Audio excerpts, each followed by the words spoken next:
क्या इस बात पर यकीन किया जा सकता है कि सिर्फ मेरा मतलब है केवल एक रात अगर कोई इंसान 4 घंटे सोता है तो उसके शरीर की जो कैंसर और खतरनाक वायरसों से लड़ने वाली कोशिकाएं हैं ना, वो 70% तक कम हो जाती हैं। हाँ, और ये कोई मनगढ़ंत कहानी या डराने वाली बात बिल्कुल नहीं है। ये एक पूरी तरह से प्रमाणित वैज्ञानिक तथ्य है। मतलब ये सोचकर ही रोंगटे खड़े हो जाते हैं। आज की इस विस्तृत चर्चा में हम उसी अदृश्य खतरे को समझने की कोशिश कर रहे हैं जिसे आज के समाज ने मेहनत या हसल कल्चर का नाम देकर एकदम नॉर्मल मान लिया है। हम बात कर रहे हैं नींद की कमी की। बिल्कुल। और विडंबना देखिए कि जब कोई लगातार कम सोता है तो उसे लगता है कि उसकी सबसे बड़ी समस्या सिर्फ थकान है या सुबह उठने में होने वाली परेशानी है। हाँ, लोग सोचते हैं कि कॉफी के 2 एक्स्ट्रा कप पी लेंगे तो काम चल जाएगा। एकदम सही कहा। लेकिन जिन साइंटिफिक रिसर्च और नोट्स का आज हम इस चर्चा में विश्लेषण कर रहे हैं ना, वे एक बहुत ही अलग और सच कहूं तो खौफनाक तस्वीर पेश करते हैं। नींद की कमी केवल आलस या थकान का मामला नहीं है। ये एक ऐसा धीमा जहर है जो शरीर के हर अहम सिस्टम को, जैसे दिमाग, हृदय, हार्मोन्स और इम्यून सिस्टम, इन सब को अंदर ही अंदर खोखला कर रहा है। तो चलिए इस पूरी प्रक्रिया को वहीं से समझना शुरू करते हैं जहां से सारे सिग्नल पूरे शरीर में फैलते हैं। मेरा मतलब है हमारा दिमाग। हमारा कंट्रोल सेंटर। हाँ, शोध साफ तौर पर बताते हैं कि जब नींद में कटौती होती है तो उसका सबसे पहला और सीधा प्रहार इसी कंट्रोल सेंटर पर होता है, मतलब दिमाग पर। बिल्कुल। और यहाँ सबसे हैरान करने वाली बात यह है कि इस प्रहार का असर देखने के लिए किसी को महीनों तक कम सोने की जरूरत नहीं है। अच्छा, तो क्या 1-2 दिन में ही असर दिखने लगता है? सिर्फ एक रात की खराब नींद के बाद ही दिमाग का वो हिस्सा जिसे हम प्री फ्रंटल कॉर्टेक्स कहते हैं, वो अपनी कार्यक्षमता खोने लगता है। ये प्री फ्रंटल कॉर्टेक्स ये क्या करता है एग्जैक्टली? ये हमारे दिमाग का वो लॉजिकल हिस्सा है जो भावनाओं को काबू में रखता है, जो तार्किक निर्णय लेता है। तो अगर मैं इसे सही से समझ रहा हूं तो ये प्री फ्रंटल कॉर्टेक्स दिमाग का वो समझदार मैनेजर है जो हमें ऑफिस की किसी स्ट्रेसफुल मीटिंग में बिना बात के भड़कने या किसी पर चिल्लाने से रोकता है। एकदम सटीक उपमा है ये। जब ये मैनेजर सो रहा होता है या कमजोर पड़ जाता है तो दिमाग का जो दूसरा हिस्सा है, अमिगडाला, जो भावनाओं के लिए जिम्मेदार होता है, वो अनियंत्रित हो जाता है। अरे बाप रे, मतलब मैनेजर छुट्टी पर है तो स्टाफ मनमानी कर रहा है। बिल्कुल। इसीलिए आपने ध्यान दिया होगा कि कम सोने वाले लोग छोटी छोटी बातों पर ज्यादा आवेगी, चिड़चिड़े और असंतुलित व्यवहार करने लगते हैं। उनका अपनी ही भावनाओं पर से कंट्रोल टूट जाता है। ये तो सच में बहुत आम बात है। लेकिन रुकिए, ये तो सिर्फ शुरुआत है। मैंने नोट्स में एक और बात पढ़ी जिसने मुझे सच में चौंका दिया। कौन सी बात? हेलुसिनेशंस वाली? हाँ, वही। इसमें लिखा है कि अगर कोई इंसान 72 घंटे यानी लगातार 3 दिन तक बिना नींद के रहे तो उसे मतिभ्रम या हेलुसिनेशंस होने लगते हैं। मतलब दिमाग वो चीजें देखने और सुनने लगता है जो असल में हैं ही नहीं। बिल्कुल ऐसा ही होता है। लेकिन ऐसा क्यों होता है? मतलब क्या दिमाग वास्तविकता और सपने के बीच का फर्क भूल जाता है? असल में देखिए, जब हम सोते हैं ना, विशेषकर रेम स्लीप या जिसे हम सपनों वाली नींद लेते हैं, उसके दौरान हमारा दिमाग दिन भर की जानकारियों और यादों को प्रोसेस करता है। वो तय करता है कि क्या जरूरी है और क्या कचरा है जिसे हटाना है। जब आप दिमाग को लगातार 72 घंटे तक ये काम करने का मौका ही नहीं देते तो वो इतनी बुरी तरह से थक जाता है कि जागते हुए भी सपनों वाली अवस्था में जाने की कोशिश करने लगता है। मतलब आंखें खुली हैं लेकिन दिमाग सपना देख रहा है। हाँ, दिमाग के न्यूरॉन्स बेतरतीब ढंग से फायर होने लगते हैं और वो असल जिंदगी और कल्पना को आपस में मिक्स करने लगता है। ये तो ऐसा लग रहा है जैसे किसी कंप्यूटर का प्रोसेसर ओवरहीट हो गया और वो ग्लिच करने लगा हो। और इसी से मुझे एक और बात समझ आ रही है। बताइए। जैसे दिन भर एक बड़ी सी बिल्डिंग में सैकड़ों लोग काम करते हैं, हर तरफ गंदगी और कचरा मचता है, और फिर रात की शिफ्ट में सफाई कर्मचारी आकर उस पूरी बिल्डिंग को साफ करते हैं। क्या हमारे दिमाग में भी नींद के दौरान कुछ ऐसा ही सफाई अभियान चलता है? ये तुलना एकदम परफेक्ट है।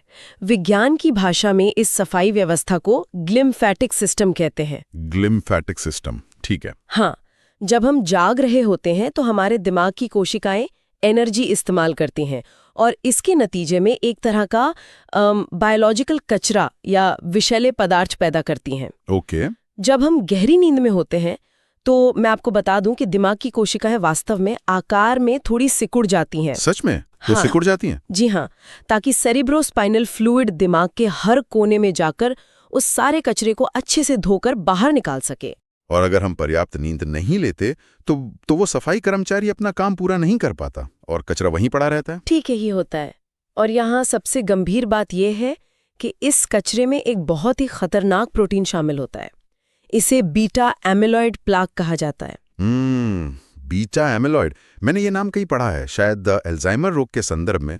क्या ये वही तत्व है जो याददाश्त खत्म कर देता है? हाँ, ये बिल्कुल वही चिपचिप का प्रोटीन है। ओहो। जब नींद की कमी के कारण ये दिमाग से बाहर नहीं निकल पाता ना, हाँ। तो ये न्यूरॉन्स के आसपास जमा होने लगता है और लोगों को लगता है कि ये 1-2 दिन की बात है, लेकिन रोजाना की थोड़ी थोड़ी नींद की कमी भी इस प्लाक को इकट्ठा करती रहती है। मतलब ये एक स्लो पॉइजन की तरह काम कर रहा है? बिल्कुल, ये सालों तक चलने वाला एक ऐसा धीमा विनाश है जो आगे चलकर अल्जाइमर और डिमेंशिया जैसी गंभीर बीमारियों की एकदम पक्की बुनियाद तैयार कर देता है। बाप रे। तो इसका सीधा मतलब है कि दिमाग इस पूरी प्रक्रिया के दौरान बहुत भारी तनाव में रहता है, और जब शरीर का सबसे अहम कंट्रोल सेंटर इतने दबाव में हो, वो कचरे से भरा हो, तो जाहिर है वो चुपचाप तो नहीं बैठेगा। बिल्कुल नहीं। वो निश्चित रूप से पैनिक करेगा और पूरे शरीर को कोई ना कोई इमरजेंसी सिग्नल भेजेगा। और जब दिमाग पैनिक करता है तो उसका सबसे पहला और भारी असर उस अंग पर पड़ता है जो बिना रुके धड़क रहा है, यानी हमारा दिल। सही कहा आपने। शरीर का ये जो इमरजेंसी रिस्पॉन्स होता है ना, ये बहुत ही आक्रामक होता है। आक्रामक कैसे? जब दिमाग को ये महसूस होता है कि उसे पर्याप्त आराम नहीं मिल रहा है, तो वो इसे एक खतरे के रूप में देखता है। वो शरीर के सिंपैथेटिक नर्वस सिस्टम को ट्रिगर कर देता है, जिसे हम आम भाषा में फाइट या फ्लाइट या लड़ो या भागो मोड कहते हैं। हाँ, बिल्कुल वही। और इसके नतीजे बहुत ही डरावने हैं। नोट्स के आंकड़े बताते हैं कि जो लोग लगातार 6 घंटे से कम सोते हैं, उनमें हृदय रोग होने या हार्ट अटैक से मौत का खतरा 48% तक बढ़ जाता है। 1 मिनट, 48%। मुझे इस आंकड़े को थोड़ा प्रोसेस करने दीजिए। ये तो लगभग आधा चांस होने जैसा है। हाँ, ये बहुत बड़ा नंबर है। तो क्या ये उन लोगों के लिए है जो पूरी जिंदगी केवल 4-5 घंटे सोते हैं, या कुछ महीनों की कम नींद भी इतना बड़ा जोखिम पैदा कर सकती है? क्योंकि आज के समय में 6 घंटे की नींद तो हर दूसरा इंसान ही ले रहा है। देखिए, ये जोखिम उन लोगों में बहुत स्पष्ट रूप से देखा गया है जिनकी जीवन शैली में लगातार 6 घंटे से कम सोना शामिल हो चुका है। और इसके पीछे का विज्ञान पूरी तरह से हार्मोन्स पर आधारित है। कौन से हार्मोन्स? जब शरीर फाइट या फ्लाइट मोड में होता है, तो वो भारी मात्रा में कॉर्टिसोल और एड्रेनालिन जैसे स्ट्रेस हार्मोन्स छोड़ता है। ये वो हार्मोन है जो विकासवादी नजरिए से हमें किसी जंगली जानवर से बचने या उससे लड़ने के लिए अचानक एनर्जी देने के लिए बने थे। अच्छा। इनका काम है हार्ट रेट को बढ़ाना और ब्लड प्रेशर को एकदम से ऊपर ले जाना, ताकि मांसपेशियों तक खून जल्दी पहुंच सके। लेकिन अगर कोई इंसान बस आराम से सोफे पर बैठा है या अपने लैपटॉप पर काम कर रहा है और कम नींद के कारण उसका शरीर इन हार्मोन्स को लगातार पंप कर रहा है, तो उस बढ़े हुए ब्लड प्रेशर का क्या होता है? यही तो सबसे बड़ी समस्या है। आराम करते समय भी आपका ब्लड प्रेशर हाई रहता है। अब आप कल्पना कीजिए कि एक पाइप है जिसमें पानी बहुत ही तेज दबाव से बह रहा है। वह दबाव पाइप की अंदरूनी दीवारों को घिसने लगेगा, है ना? हाँ बिल्कुल, पाइप कमजोर हो जाएगा। ठीक ऐसा ही हमारी खून की नसों यानी धमनियों के साथ होता है। कोर्टिसोल और एड्रेनलिन के कारण लगातार बढ़ा हुआ ब्लड प्रेशर धमनियों की दीवारों को अंदर से छीलने लगते हैं। उनमें बहुत सूक्ष्म दरारें पैदा करता है। ओह, तो नसें अंदर से डैमेज हो रही हैं। हाँ, और शरीर जब इन दरारों को भरने की कोशिश करता है तो वहां कोलेस्ट्रॉल जमा होने लगता है, जिससे ब्लॉकेज बनती है और आखिर में यही हार्ट अटैक या स्ट्रोक का कारण बनता है। ये पूरी प्रक्रिया ये साफ कर देती है कि दिल पर सच में कितना भारी दबाव पड़ता है। लेकिन नोट्स में एक और आंकड़ा है जिस पर मुझे थोड़ा शक हो रहा है। 60 मिनट वाला? हाँ, इसमें लिखा है कि सिर्फ 1 घंटे कम नींद लेने से, मतलब केवल 60 मिनट की कटौती से, हृदय संबंधी किसी गंभीर घटना का खतरा 20% तक बढ़ जाता है। क्या सच में केवल 1 घंटा इतना बड़ा बदलाव ला सकता है? मैं समझ सकती हूँ कि ये अजीब लग रहा होगा। हाँ, मतलब ये तो बस सुबह अलार्म को थोड़ा जल्दी सेट करने जैसा है। इसमें इतना क्या नुकसान है? ये सुनने में अजीब जरूर लगता है, लेकिन अगर हम इसे बड़े नजरिए से देखें, बात उस 1 घंटे की नहीं है, बल्कि बात उस प्राकृतिक रेस्ट पीरियड की है जिसकी हमारे दिल को सख्त जरूरत होती है। अच्छा, रेस्ट पीरियड? हाँ, पूरे 24 घंटे के चक्र में हमारा दिल केवल तभी सच में आराम करता है जब हम गहरी नींद में होते हैं। उस समय हमारी हार्ट रेट धीमी हो जाती है और ब्लड प्रेशर नॉर्मल से काफी नीचे चला जाता है। तो जब हम वो 1 घंटा काटते हैं तो हम वास्तव में उस गहरी नींद वाले चक्र को काट रहे हैं। एकदम सही। जब आप अलार्म को 1 घंटा पहले सेट करते हैं तो आप शरीर को उस समय झटके से जगाते हैं जब उसे आराम की सबसे ज्यादा जरूरत थी। आप दिल के उस इकलौते विश्राम के समय को छीन लेते हैं। स्ट्रेस हार्मोन्स का वो जो लगातार बढ़ा हुआ स्तर है ना, वो हृदय को उस शांत अवस्था में जाने ही नहीं देता। इसलिए वो 60 मिनट का आराम छिन जाना भी दिल की कार्यप्रणाली पर बहुत भारी पड़ता है। कमाल है। मतलब हम अपने दिल को लगातार एक अंतहीन रेस में दौड़ा रहे हैं और उसे रुकने ही नहीं दे रहे। बिल्कुल। अब जब दिल इतनी मेहनत कर रहा है और शरीर में कोर्टिसोल जैसे स्ट्रेस हार्मोन्स का ये तूफान आया हुआ है, तो इसका असर सिर्फ ब्लड प्रेशर तक ही सीमित नहीं रहता होगा।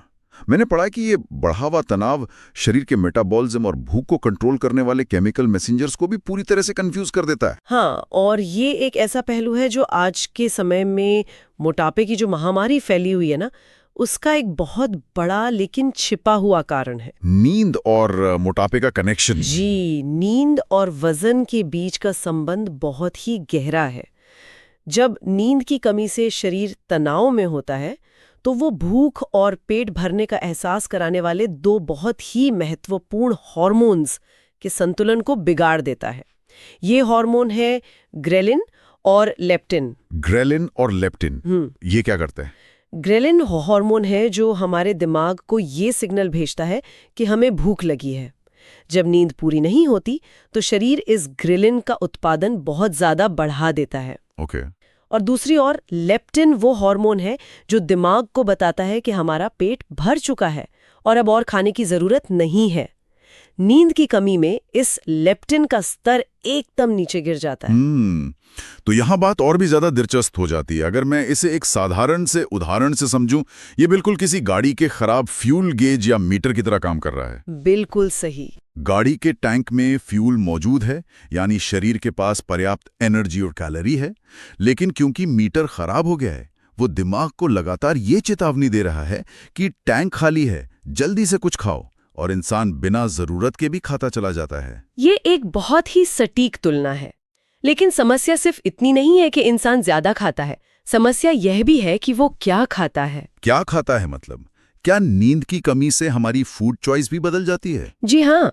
जब शरीर कम नींद के कारण थका हुआ और एनर्जीलेस महसूस करता है तो उसे तुरंत एनर्जी की जरूरत होती है। इसलिए दिमाग विशेष रूप से मीठे, जंक फूड और हाई कार्बोहाइड्रेट वाले खाने की तीव्र मांग करता है। हाँ, ये तो है। कोई भी व्यक्ति जो थका हुआ है ना, वो सलाद खाने के बारे में कभी नहीं सोचता। वो पिज्जा या चॉकलेट की ही लालसा करता है। बिल्कुल, स्ट्रेस ईटिंग जिसे कहते हैं। और ये सब इसलिए हो रहा है क्योंकि दिमाग उस खराब फ्यूल मीटर के कारण पैनिक कर रहा है। लेकिन जो एक्स्ट्रा कैलोरी इंसान खा रहा है, उसका क्या होता है? शरीर उस अतिरिक्त कैलोरी को सीधे चर्बी में बदल देता है, विशेष रूप से पेट के आसपास वाले हिस्से में, जिसे हम विसरल फैट कहते हैं। और यहाँ कहानी एक और खतरनाक मोड़ लेती है। नींद की कमी के कारण शरीर की कोशिकाओं की जो इंसुलिन संवेदनशीलता या इंसुलिन सेंसिटिविटी होती है, वो बहुत कम हो जाती है। एक सेकेंड, इंसुलिन सेंसिटिविटी कम होने का मतलब क्या है? क्या शरीर का इंसुलिन हार्मोन जो शुगर को पचाने का काम करता है, वो बनना बंद हो जाता है? नहीं, इंसुलिन बनता तो है, लेकिन कोशिकाएं उसके प्रति बहरी हो जाती हैं। असल में देखिए, इंसुलिन एक चाबी की तरह काम करता है जो कोशिकाओं के ताले को खोलता है ताकि खून में जो शुगर है वो अंदर जा सके और एनर्जी में बदल सके। ठीक है, चाबी और ताला। लेकिन कम नींद और स्ट्रेस हार्मोन्स के कारण कोशिकाओं का ताला खराब हो जाता है। इंसुलिन चाबी घुमाने की कोशिश करता है, लेकिन कोशिकाएं उसे अनसुना कर देती है। इसे ही मेडिकल भाषा में इंसुलिन रेजिस्टेंस कहते हैं। तो इसका मतलब है कि शुगर कोशिकाओं के अंदर जाने के बजाय बस खून में तैरती रहती है। बिल्कुल, खून में शुगर का स्तर बढ़ने लगता है और यही सीधा रास्ता है टाइप 2 डायबिटीज की तरफ। बाप रे। अक्सर ये देखा जाता है कि कुछ लोग अपनी डाइट का बहुत कड़ाई से पालन करते हैं, जिम में घंटों पसीना बहाते हैं, लेकिन फिर भी उनका वजन टस से मस नहीं होता। वे बहुत निराश हो जाते हैं। हाँ, उन्हें लगता है कि उनकी मेहनत बेकार है या डाइट में कोई खोट है। सही कहा। लेकिन असल वजह ये हार्मोनल असंतुलन और इंसुलिन रेजिस्टेंस हो सकता है, जो सिर्फ इसलिए पैदा हुआ है क्योंकि वे रात में पर्याप्त नींद नहीं ले रहे हैं। ये तो सच में एक बहुत बड़ा विचारणीय बिंदु है। मतलब डाइट और एक्सरसाइज के अलावा नींद भी वजन कम करने के समीकरण का एक उतना ही बड़ा हिस्सा है। बिल्कुल बराबर का हिस्सा है। अब तक की इस चर्चा में हमने जो देखा है वो काफी चिंताजनक है। दिमाग में विषैले तत्व जमा हो रहे हैं, दिल लगातार फाइट या फ्लाइट के दबाव में है और हार्मोन्स का संतुलन पूरी तरह से टूट चुका है। जब शरीर के अंदर इतने सारे मोर्चों पर उथल-पुथल मची हो, तो हमारी बीमारियों से लड़ने वाली आखिरी दीवार, मतलब हमारा इम्यून सिस्टम, उसका ढहना तो लगभग तय है। और यहीं से हम वापस उस डरावने तथ्य पर आते हैं जिसका जिक्र हमने एकदम शुरुआत में किया था। जी हाँ, हमारा इम्यून सिस्टम हमारे शरीर की सबसे समर्पित सेना है और इस सेना को अपने हथियारों को पहना करने, नई कोशिकाओं का निर्माण करने और शरीर की मरम्मत करने का समय केवल और केवल नींद के दौरान ही मिलता है। तो वो जो 70% वाला आंकड़ा था, वो कोई अपवाद नहीं है। सिर्फ एक रात अगर नींद 4 घंटे की रह जाए तो शरीर की नेचुरल किलर सेल्स की क्षमता और संख्या में 70% की भारी गिरावट आ जाती है। तो इस सब का असल मतलब क्या है? ये नेचुरल किलर सेल्स वास्तव में क्या काम करती हैं? क्या ये वो नॉर्मल व्हाइट ब्लड सेल्स हैं? आप इन्हें इम्यून सिस्टम के स्पेशल कमांडो समझ सकते हैं। ये बहुत ही विशेष कोशिकाएं हैं। अच्छा, कमांडोज। हाँ, इनका मुख्य काम शरीर में गश्त लगाना और उन खतरनाक तत्वों को पहचानना है जो शरीर के लिए खतरा बन सकते हैं, जैसे कि बाहर से आने वाले घातक वायरस और शरीर के अंदर ही बनने वाली शुरुआती कैंसर कोशिकाएं। ये किलर सेल्स इन दुश्मनों को पहचानकर तुरंत नष्ट कर देती हैं। तो जब हम कहते हैं कि इनकी क्षमता 70% गिर जाती है, तो इसका सीधा मतलब यह है कि हमने शरीर में घुसपैठ करने वाले वायरसों या कैंसर जैसी खतरनाक बीमारियों के लिए दरवाजे खोल दिए हैं, क्योंकि उन्हें रोकने वाले कमांडोज ही मौजूद नहीं हैं। बिल्कुल सही समझा आपने। इससे एक बहुत ही महत्वपूर्ण सवाल उठता है कि हम नींद को समझते क्या हैं? शरीर पूरी तरह से असुरक्षित हो जाता है। अक्सर आधुनिक समाज में नींद को आलस का पर्याय मान लिया जाता है। लोगों को लगता है कि सोते समय शरीर बस स्विच ऑफ हो जाता है। हाँ, जैसे टीवी बंद कर दिया हो। लेकिन विज्ञान हमें ये स्पष्ट कर रहा है कि नींद कोई निष्क्रिय अवस्था नहीं है। यह एक अत्यंत सक्रिय अवस्था है। जब हम सो रहे होते हैं तब इम्यून सिस्टम सबसे ज्यादा मरम्मत का काम कर रहा होता है। शायद इसीलिए जो लोग कम सोते हैं वो मौसम बदलते ही बहुत जल्दी बीमार पड़ जाते हैं। हाँ, और केवल इतना ही नहीं, सर्दी जुकाम जैसी मामूली बीमारियों से ठीक होने में भी कम सोने वाले लोगों को सामान्य से बहुत ज्यादा समय लगता है। रिकवरी बहुत धीमी हो जाती है। और एक और बहुत ही दिलचस्प लेकिन गंभीर तथ्य यह है कि टीकों या वैक्सीन का असर भी नींद की कमी वाले शरीर में बहुत कम होता है। एक मिनट, वैक्सीन का असर कम होता है? ऐसा क्यों? क्योंकि देखिए, वैक्सीन काम इस सिद्धांत पर करती है कि वो इम्यून सिस्टम को ट्रेन करती है कि किसी विशेष वायरस से कैसे लड़ना है। हाँ, एंटीबॉडीज बनाकर। बिल्कुल। लेकिन अगर इम्यून सिस्टम थका हुआ है, अगर वो पर्याप्त नींद ना मिलने के कारण अपनी पूरी क्षमता पर काम नहीं कर रहा है, तो वो वैक्सीन से मिलने वाली जानकारी को ठीक से प्रोसेस नहीं कर पाता। वो पर्याप्त मात्रा में एंटीबॉडीज नहीं बना पाता। तो मतलब वैक्सीन लगवाने के बावजूद शरीर पूरी तरह से सेफ नहीं हो पाता? जी बिल्कुल नहीं हो पाता। ये सब सुनकर एक बात तो पूरी तरह साफ हो जाती है कि रात को काम करने, लगातार जागने या पार्टी करने के लिए अपनी नींद में कटौती करना कोई कूल या बहादुरी का काम नहीं है। ये जानबूझकर अपने ही शरीर के सुरक्षा कवच को हटा देने जैसा है। बिल्कुल। लेकिन इस पूरी चर्चा का एक सकारात्मक पहलू भी है। इन नोट्स में केवल समस्याओं का ही नहीं बल्कि स्पष्ट समाधानों का भी जिक्र किया गया है। और अच्छी बात यह है कि इस नुकसान की भरपाई करना संभव है। हाँ, और इसके लिए कोई बहुत जटिल मेडिकल प्रक्रिया की जरूरत नहीं है। समाधान बहुत ही सीधा और प्राकृतिक है, लेकिन इसे लागू करने के लिए निरंतरता और अनुशासन की जरूरत होती है। तो हमें एग्जैक्टली करना क्या है? विज्ञान का सर्वमान्य सुझाव ये है कि एक वयस्क इंसान को हर रात 7 से 9 घंटे की नींद अवश्य लेनी चाहिए। ये कोई लग्जरी नहीं है, ये जीवित रहने के लिए भोजन और पानी जैसी ही एक मौलिक जरूरत है। और इन नोट्स में नींद की क्वालिटी सुधारने के लिए कुछ बहुत ही प्रैक्टिकल तरीके भी बताए गए हैं, जैसे कि सबसे अहम नियम है सोने और उठने का एक तय समय होना। और ये नियम वीकेंड पर भी लागू होना चाहिए।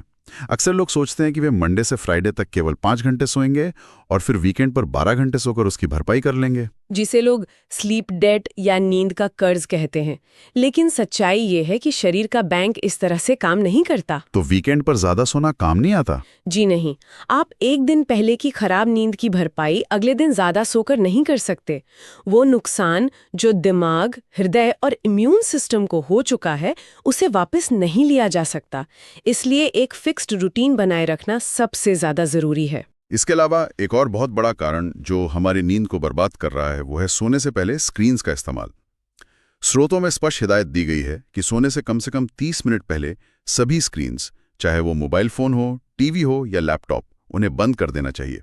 ऐसा इसलिए है क्योंकि इन स्क्रीन से निकलने वाली नीली रोशनी या ब्लू लाइट हमारी आंखों के रास्ते दिमाग तक पहुंचती है और उसे धोखा देती है। धोखा देती है? हाँ, दिमाग को लगता है कि अभी सूरज की रोशनी और दिन का समय है। इस गलतफहमी के कारण दिमाग मेलाटोनिन नाम का हार्मोन नहीं बनाता। और मेलाटोनिन ही वो हार्मोन है जो शरीर को ये सिग्नल देता है कि अब सोने का समय हो गया है।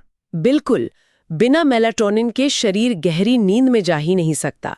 इसके साथ ही जिस कमरे में आप सोते हैं उसका माहौल भी बहुत बड़ी भूमिका निभाता है। कमरे का माहौल कैसा होना चाहिए? कमरे को थोड़ा ठंडा और पूरी तरह से अंधेरा रखना चाहिए।